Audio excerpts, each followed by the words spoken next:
My name is Ying. I am part of the SGTech Secretariat leading internationalization. Our team looks at helping SGTech members expand overseas through leading business missions and coordinating trade fairs.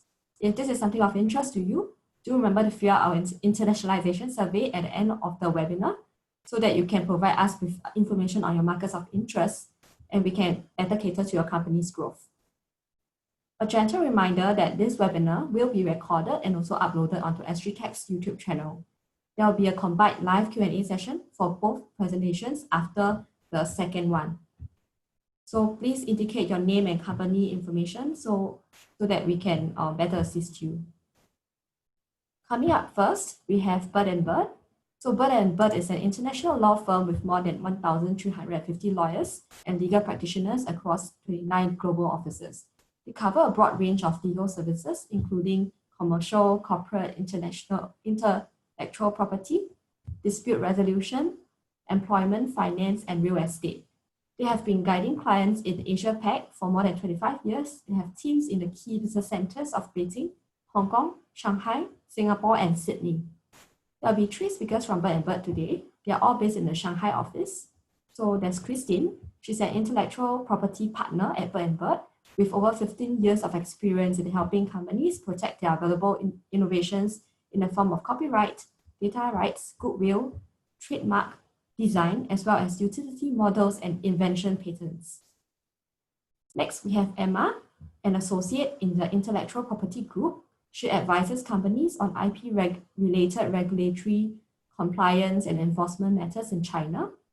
And lastly, we have Tian Tian. She is an associate in the corporate and commercial group and a member of the International Privacy and Data Protection Group.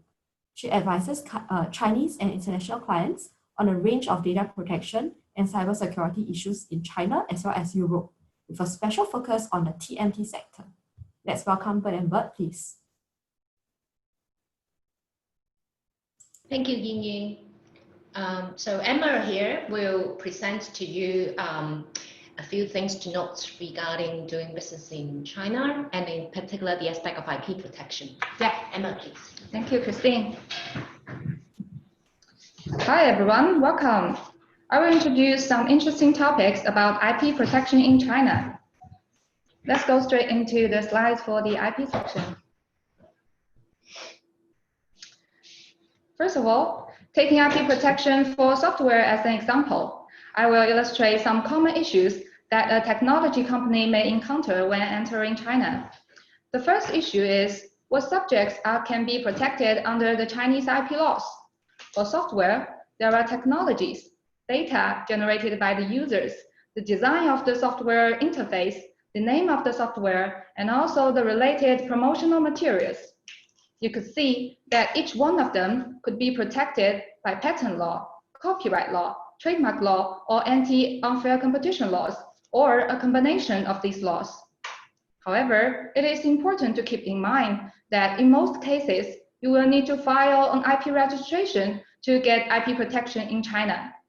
The IP registration is the prerequisite to get exclusive patent and trademark rights in China. The copyright registration is not mandatory, but is still recommended as a cheap and efficient way to prove your ownership. With proper IP registration, you could block your competitors from registering the same or similar IPs, which is a lot cheaper than opposing their applications one by one at a later time, and will save you a lot of effort and time as well. However, the IP registration should be strategically planned to secure proper coverage and avoid any gap in protection scope, and also avoid potential infringement to prior registered IP rights. Now, let's go to the second issue. It is about the technology development. If a technology company wants to engage in a Chinese company to improve the software, for example, to add a Chinese language system, both parties in this case need to enter into a technology development agreement.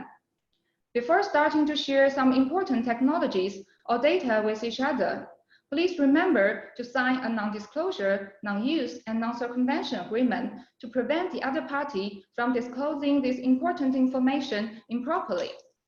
we recommend to check at least the 5 points listed on the slide when drafting or reviewing an NNN. For example, for the second point, it is important to include a clause to ensure the receiving party is liable for any breach by its officers, directors, and also shareholders, and also their affiliates, and to ensure the counterparty should be responsible for ensuring the officer's compliance. Also, with respect to jurisdictional clause at point 4, we recommend to provide to solve any disputes arising from the agreement by arbitration instead of a Singapore court, because the judgment made by Singapore court or any other foreign courts are quite difficult to be enforced in China, while the arbitration decision is generally enforceable based on the New York Convention, and the damages rewards can be significantly higher than that granted by the courts. Then, after the improvement of the technology has been made, both parties could contractually agree on how to share the ownership of the improvements. There is another important aspect about technology development, which is to avoid certain red flag terms that may result in anti-monopoly issue. For example, a clause that imposes restriction on technology development, or requires exclusive grant back of technologies, or restrict the other party to challenge on validity of IP rights granted based on the improvement of technologies may become invalid and has the risk of violating the anti-monopoly law. That should be strictly reviewed during the drafting of the terms. Also, let's come to the third issue. It is about service invention and remunerations.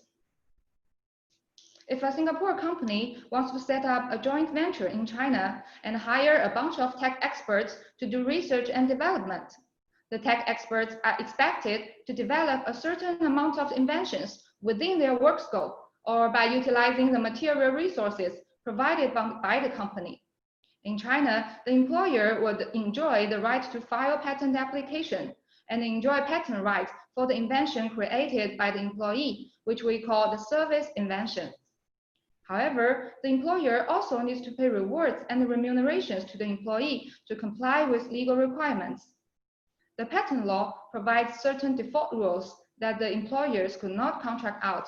You could find the time limit and a minimum amount of reward and remunerations provided by patent law on the slide. However, if the company decides to protect the invention as trade secret, could the employee get rewards and remunerations as well? The patent law does not provide in this regard.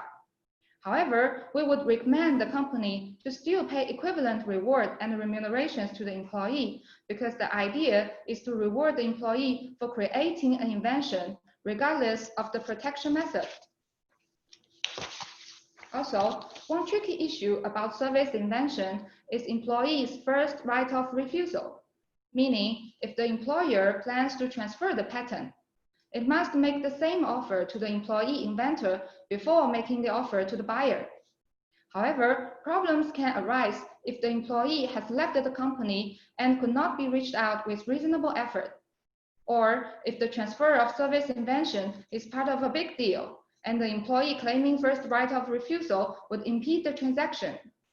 The law does not say the employer could contract out this obligation, so it is important to draft carefully in the contract how the company would offer the employee first right of refusal to avoid any potential liability due to non-compliance.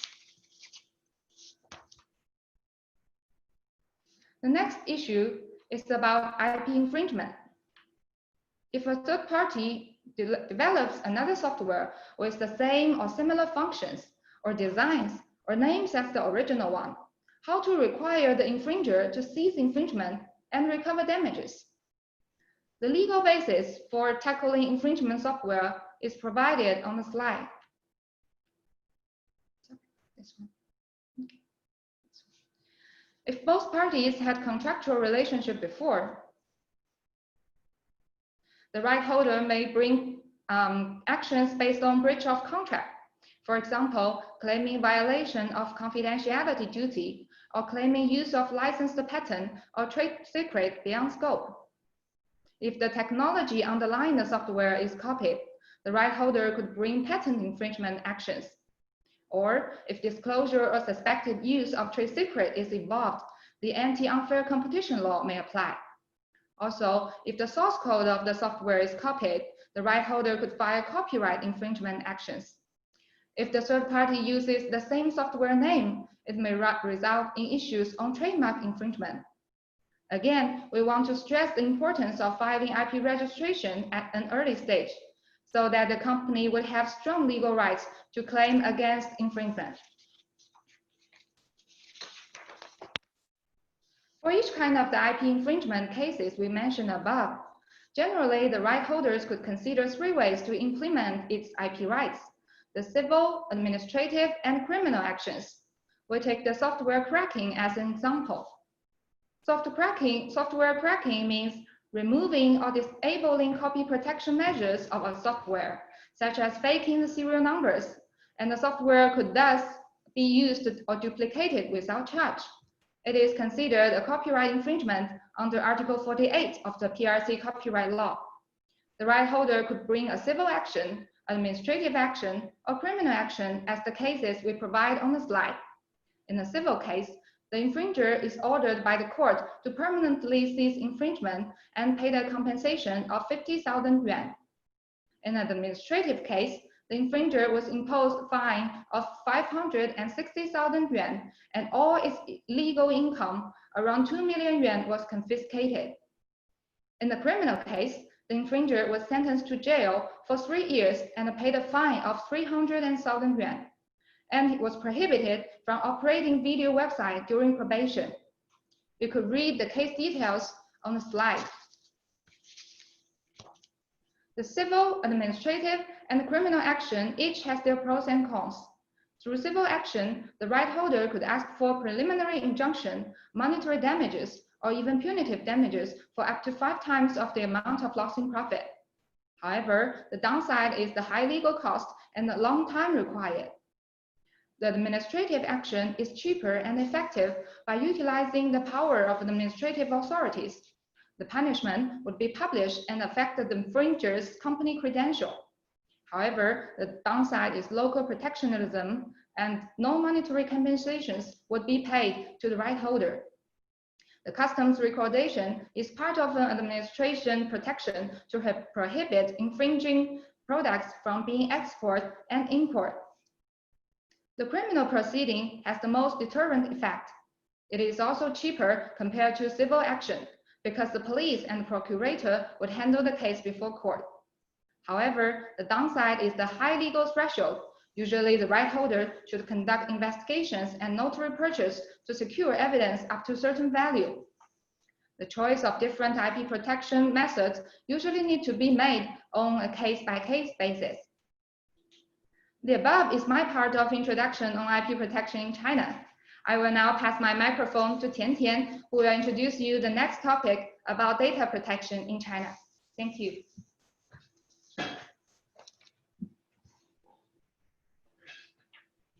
Okay, hello everyone. I'm Tian Tian, Data Protection Associate based in Brandenburg, Shanghai office. And in this session, please let me navigate you through data protection in China. Industrial big data and the industrial internet are 2 major efforts aligned with the China Made in China 2025 initiative, and among which the fintech, Internet of Vehicles, artificial intelligence, 5G technologies are emerging technology area where China is focused.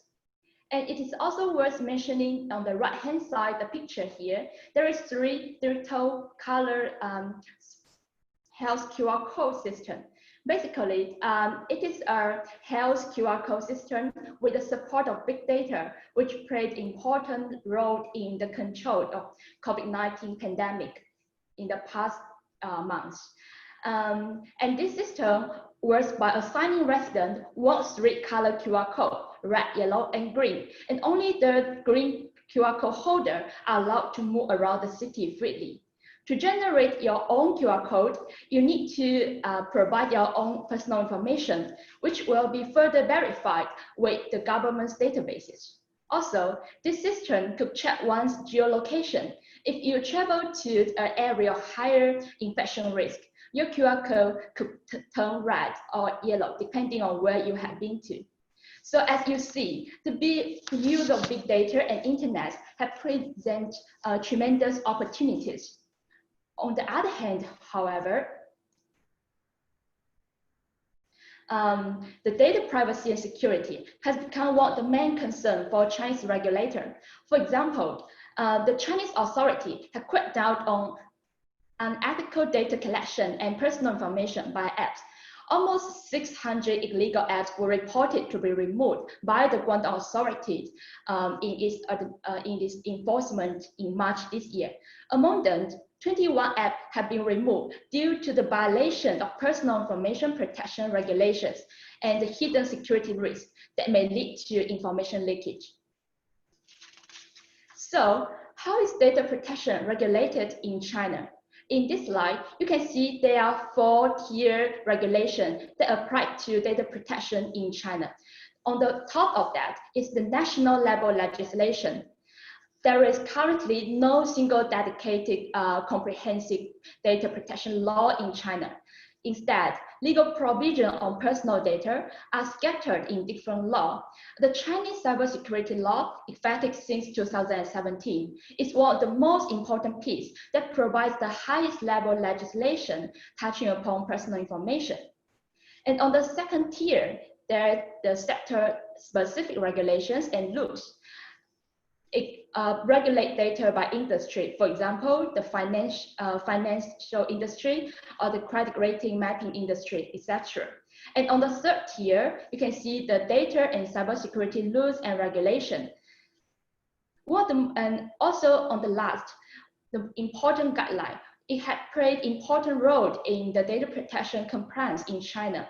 One of the most important one is the personal information security specification, which it does not have the force of law, but the compliance of which is important in determining the compliance with law.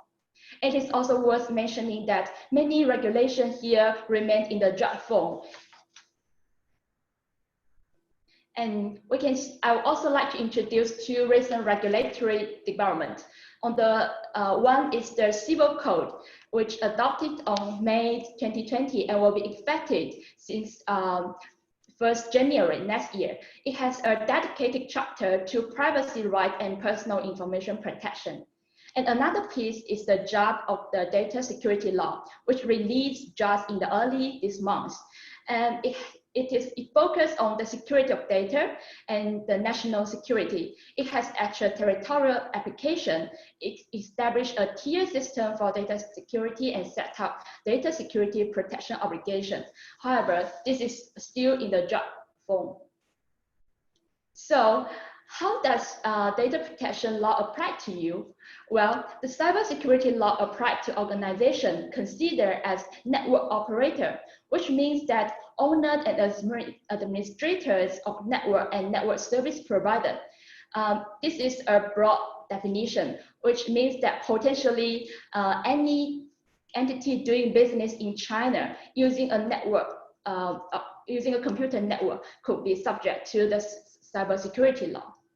Additionally, operators of critical information infrastructure, CIO, are also subject to heavier regulatory compliance burden. This refers to entities which provide service, which, if lost or destroyed, could seriously damage China's national security, economy, or the public interest. This is a high threshold, so you can see some examples here, like a company in the public telecommunication or information service, financial service, transportation, etc. And in the end, I would like to also introduce a question here. Will the law apply to offshore companies? This has been asked by many foreign companies. Well, the cybersecurity law in China generally understood to do not have extraterritorial effect, meaning that it only applies to data processing activities in China.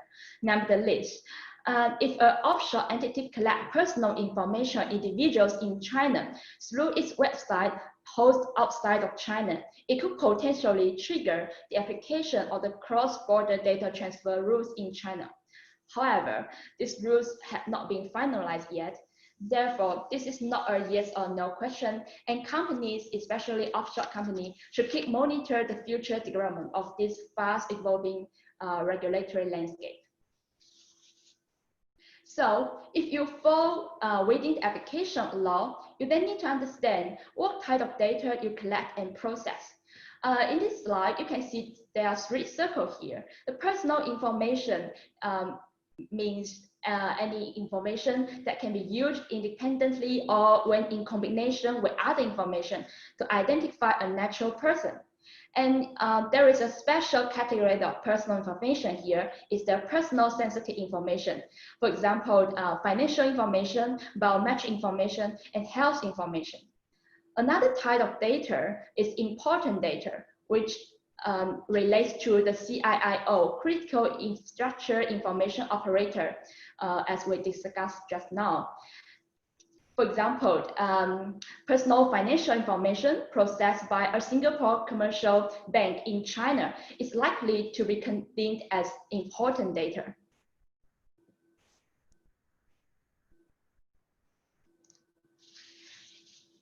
Then what are the data protection obligations under the PRC law? In this slide, you can see the principle of the data protection obligation is legitimacy, lawfulness, and necessity. And there are also a wide range of obligations set up here.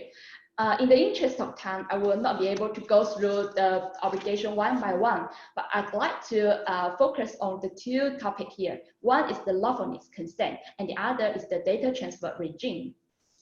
So the lawfulness, similar to the PDPA in Singapore, prior consent is required for collections and use of an individual's personal information. And there are 2 types of consent. One is authorized consent, and the other is explicit consent. And there is the exemption here is that like under the cybersecurity law, it only provides one exemption from consent requirement. This is when personal information is anonymized. While in the new civil code, it set up 2 additional grounds. One, reasonably processing public information that has been disclosed by a natural person, and the other, reasonably undertaking other acts so as to safeguard public interest. And now let's go to this important topic of data localization and data transfer. So how can I transfer data from China to Singapore?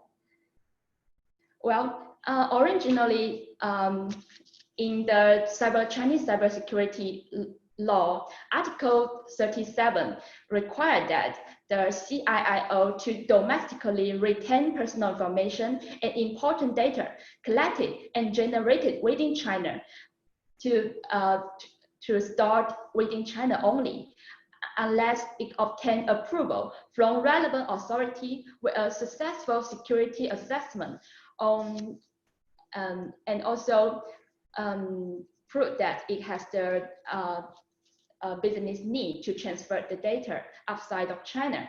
But in the job regulation on cross-border data export, there's a wider application which applies to not only the CIO, but also the personal information network operators.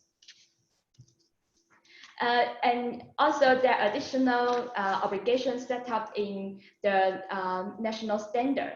But in the context of time, we don't have, we can't go further here. But maybe in the last, I can also outline the penalty here, which is not just fine, but also including like the suspension or termination of business or website. And also it can have the ability to have the criminal or civil penalties.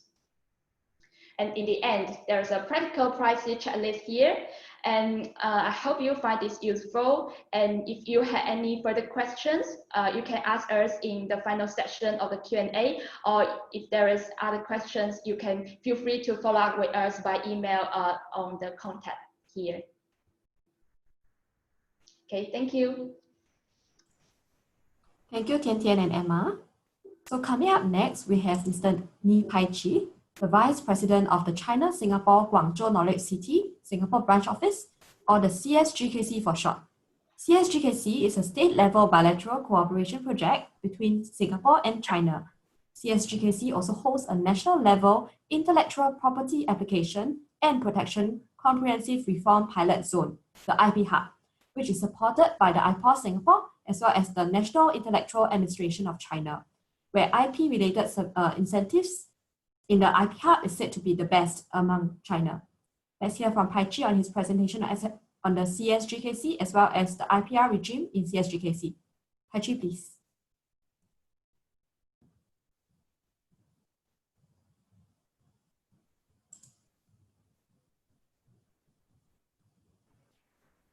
Okay.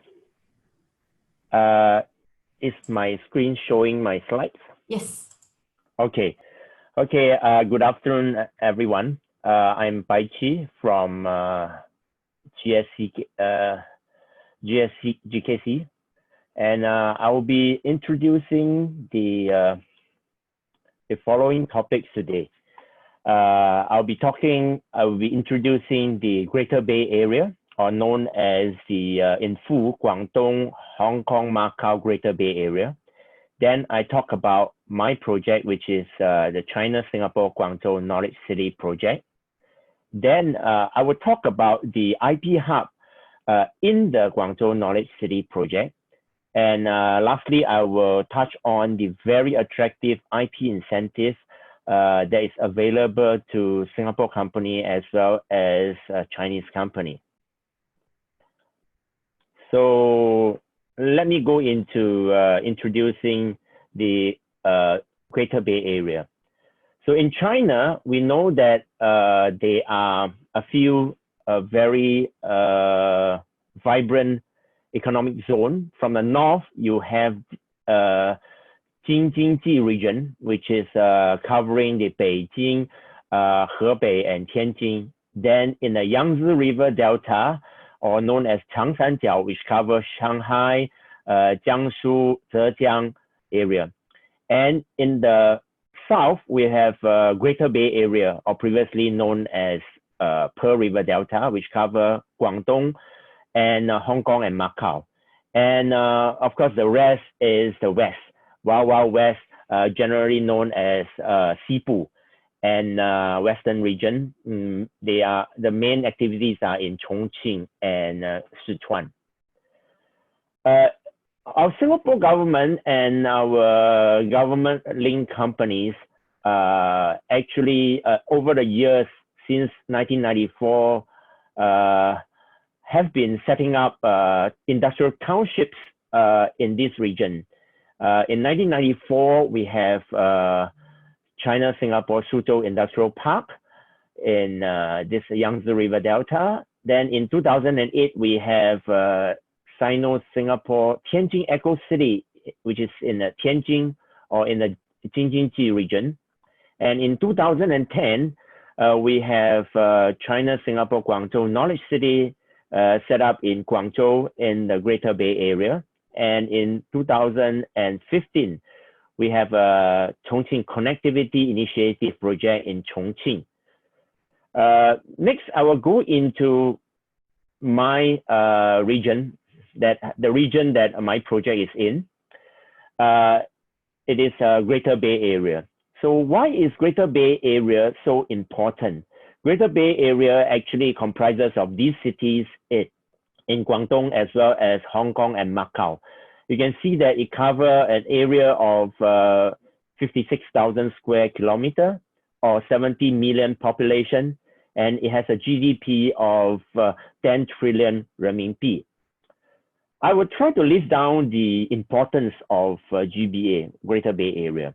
It is an integration of 9 cities in mainland, plus Hong Kong, plus Macau. It has 3 legal systems and 3 currencies. It has 2 tier 1 cities, which is Guangzhou and Shenzhen, plus 2 special administrative regions, which is Hong Kong and Macau. So they are complementing each other in their function. And it will likely to be the largest Bay Area economy in the world, when we compare to San Francisco, New York, and Tokyo. You will expect that this is going to be the largest. And traditionally, this area was a window to the world for China. If you know about Canton Fair started up in 1957. This is the first window of China, the new China, since 1949. So the people here has a long tradition in understanding international business practices compared with other regions. And there is such thing called CEPA, Closer Economic Partnership Arrangement. It is a FTA between Hong Kong and mainland and Macau and mainland. So it actually gives Hong Kong companies and Macau company some advantage over other companies in working with mainland China.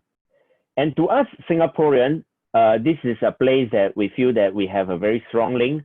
Many of our grandparents come from here. We have familiar languages spoken here. English, Mandarin, Cantonese, Teochew, Hokkien, Hakka are all spoken here. And we have direct flights to Hong Kong, Macau, Guangzhou, and Shenzhen airports. So much so for Greater Bay Area. Now I go into China-Singapore Guangzhou Knowledge City project. This project we started discussion in 2008. So, and the project, we start the development in 2010. So in less than 10 years, we have converted a village into a modern city. And this project is a state-level bilateral cooperation project. If you remember, in 2018, November 14 of 2018, Premier Li Keqiang came to Singapore for a state visit. And in the visit, both PM Li confirmed that this is the state-level bilateral cooperation. It was an upgrade from a GLC link project to a state-level bilateral cooperation project. And this project, if we were to trace back the background, it started from 2008 when the then Guangdong Party Secretary Wang Yang led a delegation to Singapore, and he actually proposed to our PM Lee to start something in Guangdong area. And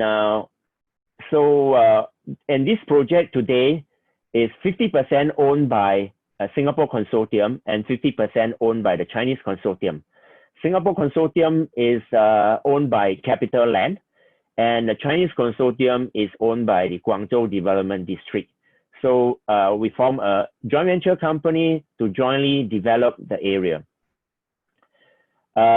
This is the timeline of the project. It started from 2008. In 2010, in the June of 2010, we have the groundbreaking ceremony.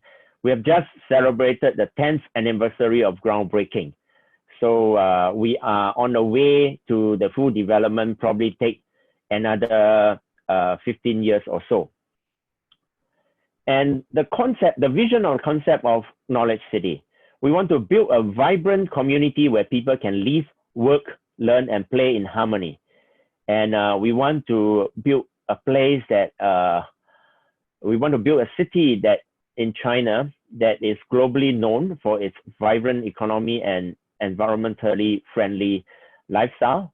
And we want to build a place that cluster with talents and enterprises to create new innovation, venture, and high value products and services to the world. Location, it is located in the center part of a Greater Bay Area, Guangzhou. So we also know that from Guangzhou to Shenzhen, there is this science and technology innovation corridor spread starting from Guangzhou, Shenzhen to all the way to Hong Kong and Macau. And we are part of it. And the project has a land area of 178 square kilometers, which is about a quarter of Singapore land size.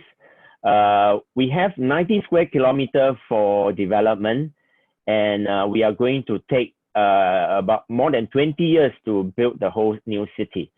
The whole new city ultimately will have a population of 670,000, and the total industrial employment created will be 270,000. The key industry cluster that we are trying to build in the Guangzhou Knowledge City. First, we are talking about the first tier, which is IAB. I meaning next generation ICT, A, artificial intelligence, and B, biotech and pharmaceutical. We also welcome other clusters like new material, new energy and clean tech, culture and creative, and science and education.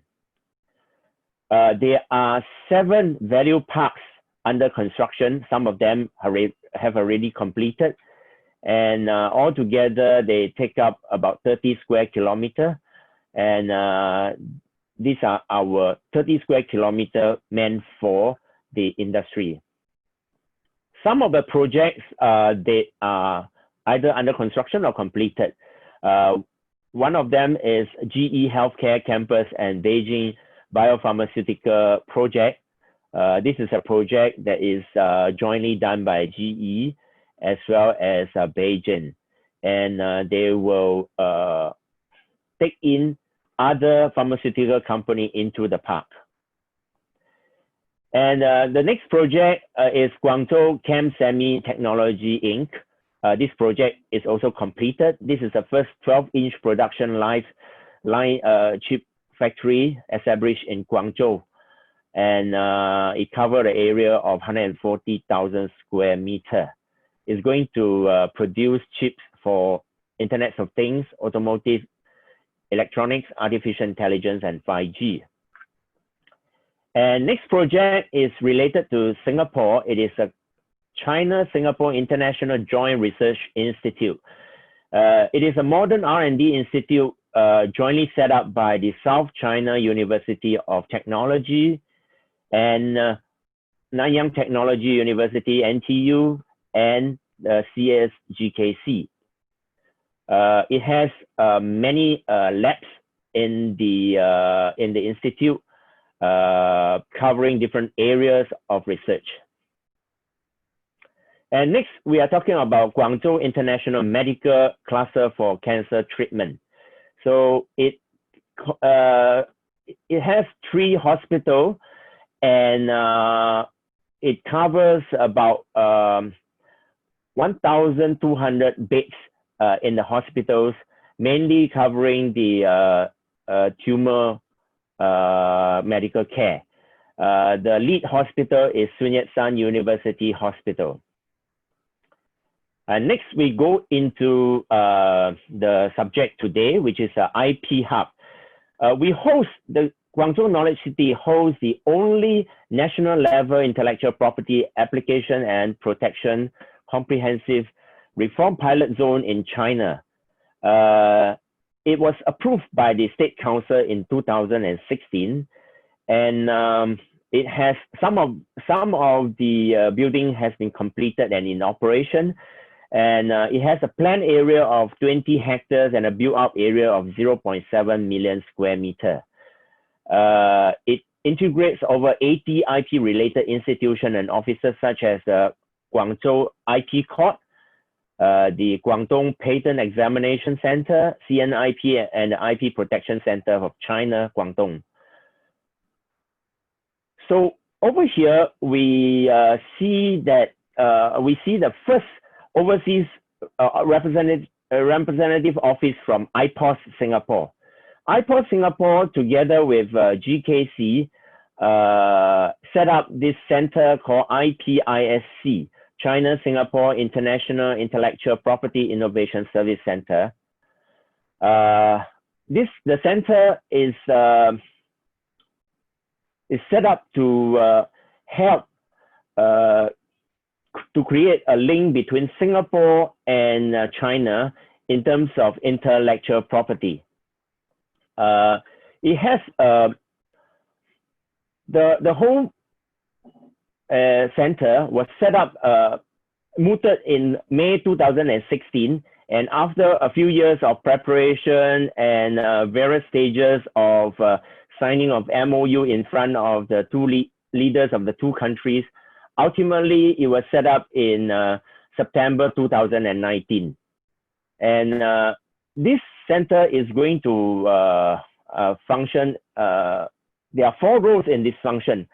Number 1 is about international intellectual property talent training. Next one is innovation and technology information research, international IP cooperation and exchange, and One Belt, One Road enterprise development services. So IP, in terms of international IP talent training, it provides different various courses together with the partners inside China and outside China. For example, the partners in China is 中国人民大学, 济南大学, and outside China you have various organizations like NUS, SUSS, and WIPO. And also the center also publish technology information, for example, the IP trends in various industrial area like autonomous vehicle, 3D printing, cloud security, medical and AI, and human machine collaboration. Then the international IP cooperation and exchange is also part of the function. It regularly organizes meetings and conference to bring in people from international to China and from China to international, so as to improve the communication between the IP industry in China and overseas. Of course, one of the big one that the center is involving in organizing is the IP Week in Singapore. And it is also One Belt, One Road enterprise development service center. It is attracting foreign companies into China, as well as bringing Chinese companies to ASEAN in terms of IP agency services, IP legal services, IP information services, IP commercialization services, and advisory and training services. So for Singapore companies who have a problem or who have a question in IP, they can always approach this center. And it has 100+ experts in various areas, and it has a track record of training for 4,500 trainees in the past 1 or 2 years. The last part of my presentation touched on the policies and incentives. Since we are given a special title by the State Council in China, we are given the power to develop our own policies and incentives within our Guangzhou Knowledge City. The full text of the incentive and policies can be found on this page, but I will just extract some of the incentives and policies that are that may be of interest to Singapore companies. Number 1, incentive to service provider. IP service provider, for example, Birds and Birds. If you locate yourself in Guangzhou Knowledge City, you can receive a reward up to 500,000 yuan. And we also support the IPR arbitration.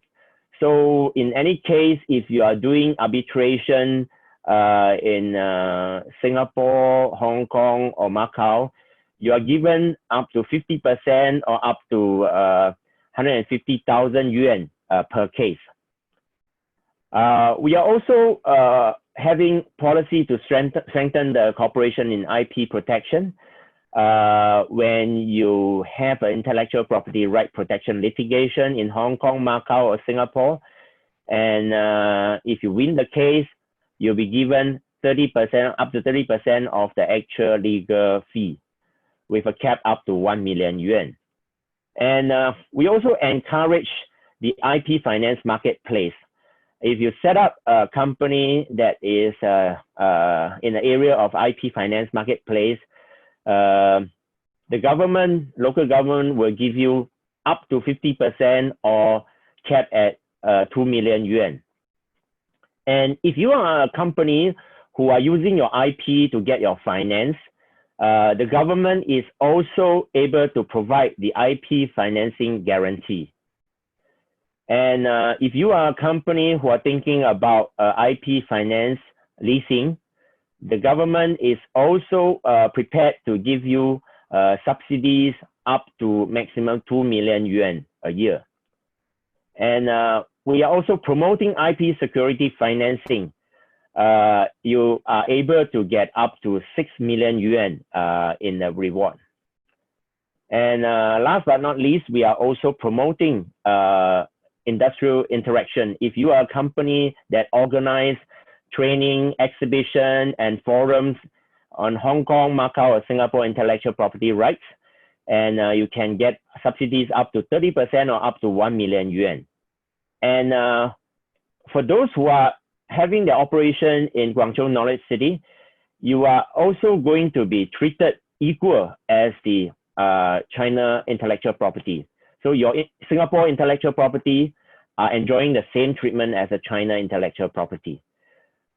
Okay, that's all for my presentation. I'll pass the control back to the MC. Thank you. Yeah, thank you, Pai Chi. So now we have come to the Q&A segment. So I do see some questions in the Q&A box already. Stephen is asking regarding cybersecurity law.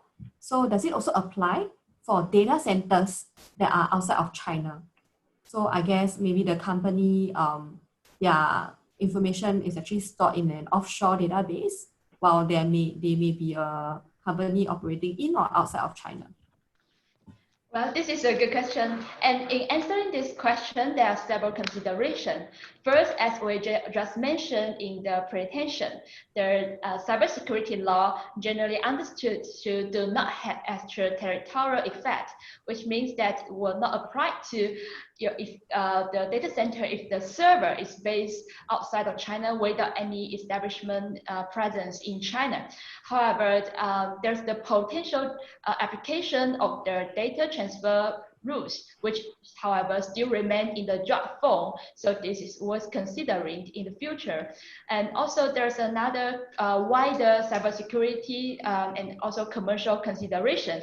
Is if the server is based outside of China, then it will influence the speed of data transmission, and also there's the risk of the blocking measures which could potentially be imposed if in case the government thing is kind of in compliance.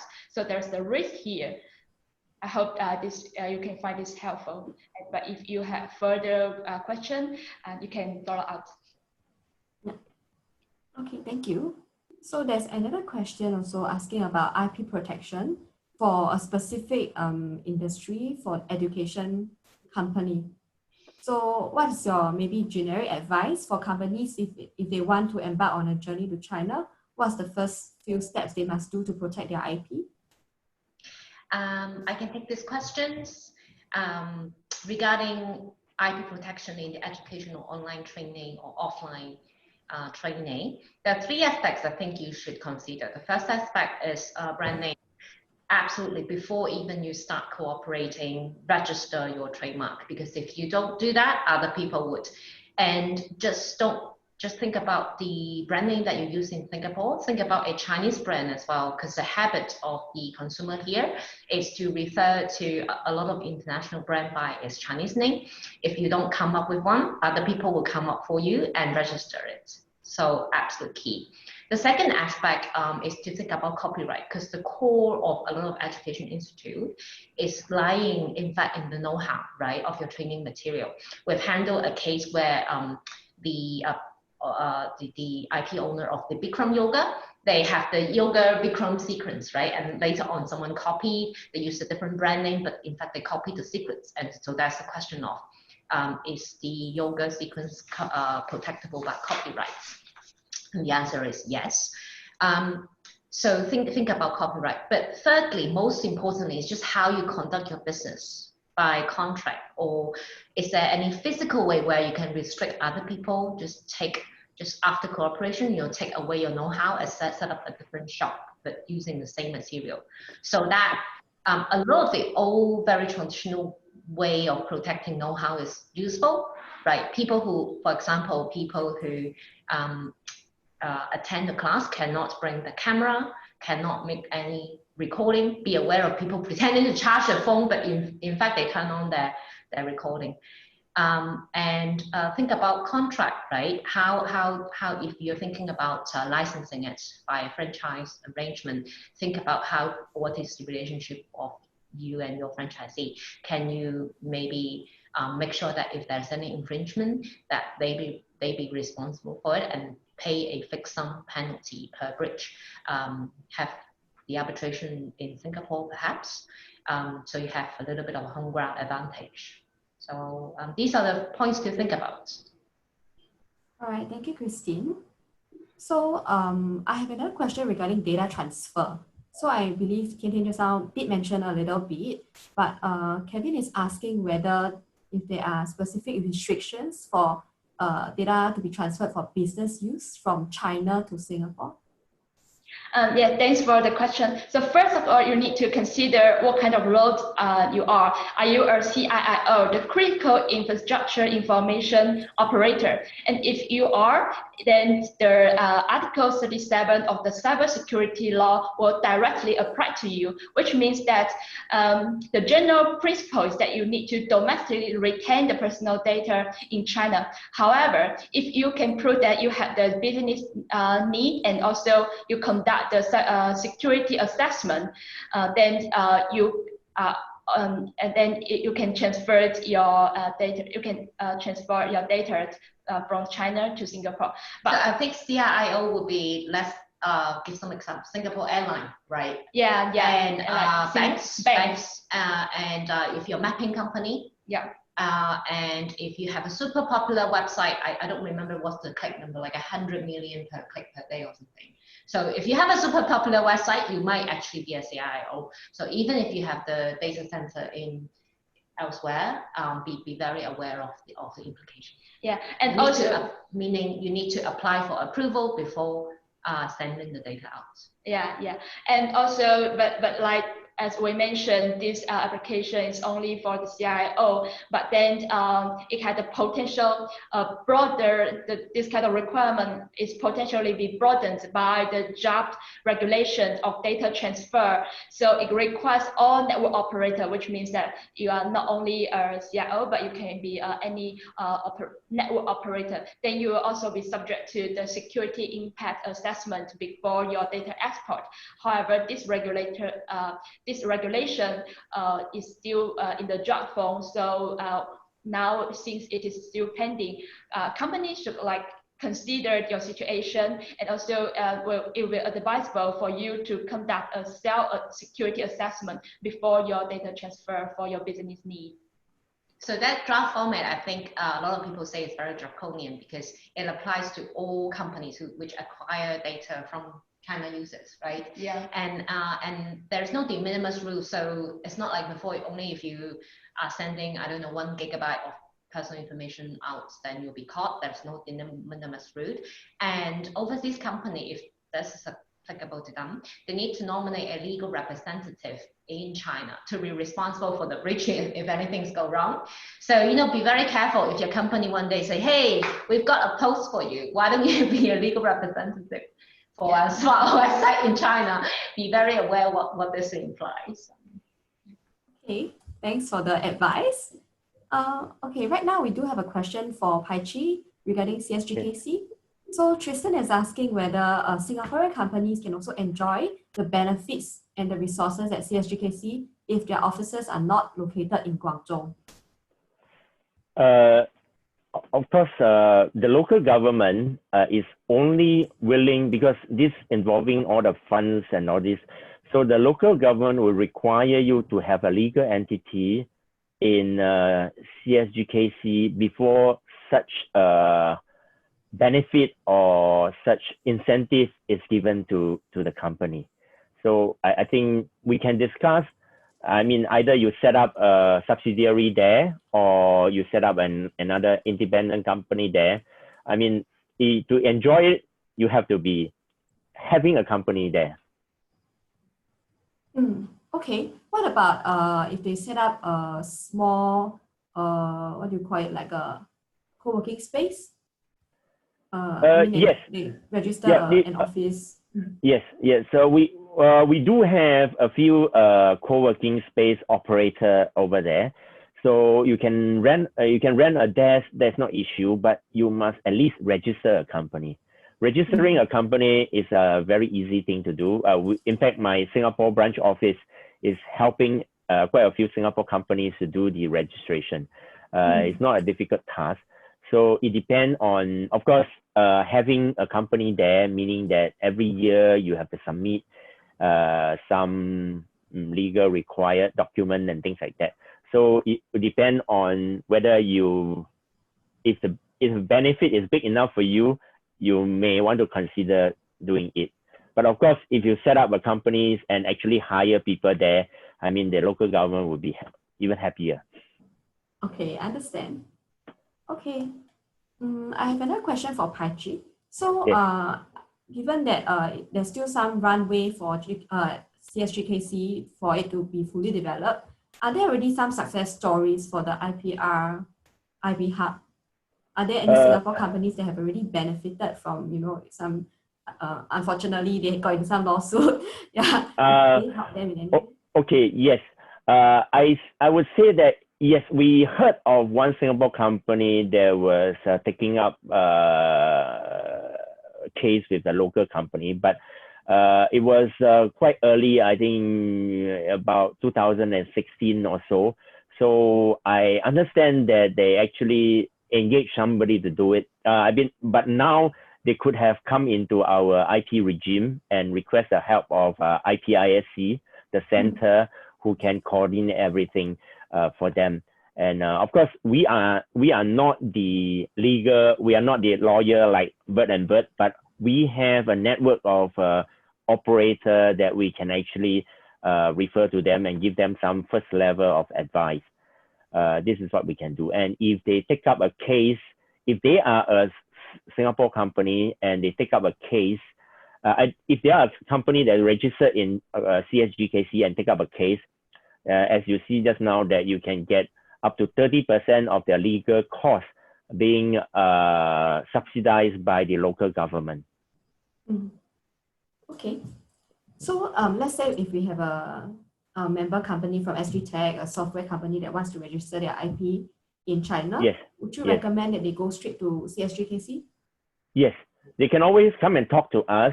Of course, I will introduce you to my colleague in the service center. They will advise you what you should do. At least they give you another option. Let you choose between maybe registering the IP in Guangzhou or in Shanghai, and you can compare the benefit. Because if you register in through us in CSGKC, the fees that you pay to the IP service provider, again, a certain percentage will be borne by the local government. I see. Okay. Back to Bird and Bird. So, for example, if we have a member company in the area of blockchain, they want to they want to start doing some transactions that covers also the China jurisdiction. Is there anything they need to take note of? Because we do note that there's actually some interest for blockchain companies in China based on our last webinar. Yeah. So blockchain is definitely one of the hot topic, and there's a lot of technology transfer. So in that regard, you need to pay attention to the technology transfer and import and export rules. I think some of the clauses my colleague Emma has mentioned. So be aware of the red flag clauses and be aware of any default positions in the allocation of IP generated from the project. Okay. Right now we do not have any other questions, so maybe I will invite the panelists to share your closing remarks if you have any further information to share with the audience. So maybe we start with Bert and Bert first. So the closing remark, I think for IP, think about protection and what the steps you can take before you even start the cooperation with your Chinese partners. And for data protection, I think the last slide of our presentations is a checklist to give you a list of reminders to check whether the company is in compliance. And also just to add that because the data protection law and also the wider data protection law, the cybersecurity law in China is still fast developing. So it's really advice for you to keep monitored with the legal development and then to keep updated with any legal enforcement in this area. So, yes. Are there any tips on which are the channels to follow? Like, is there a specific account on WeChat, or where can someone who's interested in the cybersecurity laws get the most updated information? tian.ke@paul2bus.com. All right. Advert here. And we also do have a WeChat. Yeah, we have a WeChat channel. Yeah, we have a WeChat QR channel, and we can have our. If you search澎湖律师事务所 via your WeChat, you can find our platform where we will publish our articles and to provide some legal updates. And also we have the newsletter. We have a website on data transfer rules globally, for example. So it's an interactive map. If you're interested in a particular jurisdiction, you can Google. It's on our website, tubus.com. And it's an interactive map with what's the latest data regulations in the different countries where we have an office, including all Europe and China. Yeah. So just a gentle reminder to the audience, all the presentation decks will be shared on SGTech's website, as well as this recording.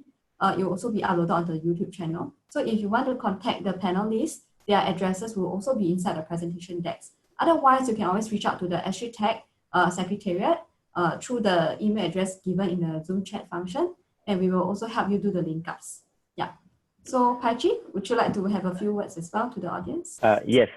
Okay. Before you decide on where and who to approach for intellectual property matters, maybe you can take a look at our whole comprehensive set of policies and incentives, which can be found in my slides. There is a link there. You can read there, and my email is also there. You can always approach me. My telephone number is also there. You can approach me. Of course, we provide one more option for you. You can decide where you want to do it in China. China is very big, but we believe that our policies and incentives are among the best in China. Thank you. Yeah. I believe for Singapore companies, especially because we do have government support behind backing this project, and also the efforts that has been put into the IPR and IP Hub. Yes, even for companies that are not dealing with intellectual property, if you set up in China, or if you set up in Guangzhou for the first time, you can get the 30% subsidies by ESG under the overseas, what is the term called, overseas market assistance program. So I mean, so there are a lot of this assistance from the different government agencies, either by Singapore government or by local Guangzhou government, in helping you to start your business. So please take a look at what we can offer before you make your decision. All right. Okay. Thank you. Thank you to the panelists. So now I would like to share a few more slides with the audience. So we do have some upcoming webinars as well, covering trade as well as M&A. So if you're interested in going to China and you need information on trading with China, as well as conducting M&A in China and FDI in China, you can always sign up for our sessions over here. And also we do have an upcoming business matching service session, business matching session coming up on the 29th July. So it's especially targeted at the Chongqing market. So we have invited a few Chongqing companies to come and share what kind of partners they are looking for cross-border cooperation with Singapore. Yeah. And right now we do have prominent names like Chinasoft, as well as a blockchain company, which are looking to find partners, Singapore partners. And if you have been joining our webinars, there's actually a Joint Innovation Development Fund that can help to support some of these joint innovation projects between the two regions, Singapore and Chongqing specifically. Yeah. And if you are interested to sign up as an audience, feel free to sign up via the QR code and the link that can be found in the Zoom chat. If you are interested to do the pitching, please write in to us and we will help to connect you with the Chinese partners to find a match. Yeah. All right, so that's the end of today's session. Thank you once again for your strong support and staying throughout till the end. And we look forward to seeing you again at the next session. Thank you. Thank you. Thank you, Thank you to the panelists. Thank you. Thank you.